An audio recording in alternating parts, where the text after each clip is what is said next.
ที่เมืองไซธานีมีผู้ได้หับบ่วงเงินประกอบทุนของรัฐบาลเข้าในการผลิตกสิกรรมซึ่งสามารถผลิตอย่างพาราดิบได้280 ต้นต่อปีและสามารถผลิตหมูขุนได้ทั้งหมด 4,520 โตต่อปีกองทุนส่งเสริมจุลวิสาหกิจขนาดน้อยและกลางหรือทสวกระทรวงอุตสาหกรรมและการค้าได้ลงติดตามกวดกาและสุกยูจุลวิสาหกิจขนาดน้อยและกลางหรือจนก.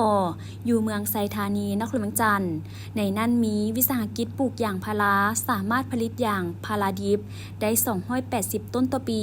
วิสาหกิจประกอบกิจการเลี้ยงหมู3หัวหน่วยสามารถผลิตหมูขุนได้ทั้งหมด 4,520 โตต่อปีและสามารถผลิตลูกหมูได้400 โตต่อปีซึ่งจำนวน4หัวหน่วยแม่นได้รับสินเชื่อของกองทุนส่งเสริมจุลวิสาหกิจขนาดน้อยและกลางบ่วงเงินประกอบทุนของรัฐบาลให้กองทุนส่งเสริมจุลวิสาหกิจขนาดน้อยและกลางและโดยผ่านธนาคารไสงอนเทืองตินลาวจำนวน2หัวหน่วยและธนาคารมาลูฮานเจแปนลาวจำนวน2หัวหน่วยผู้ประกอบกิจการแม่หญิง2หัวหน่วยซึ่งทั้งหมดอยู่ในแขนงกสิกรรม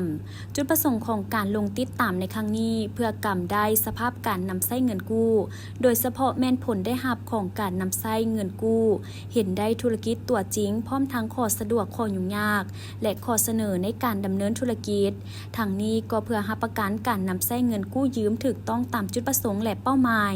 ผ่านการลงติดตามครั้งนี้เห็นได้ว่าจุลวิสาหกิจขนาดน้อยและกลาง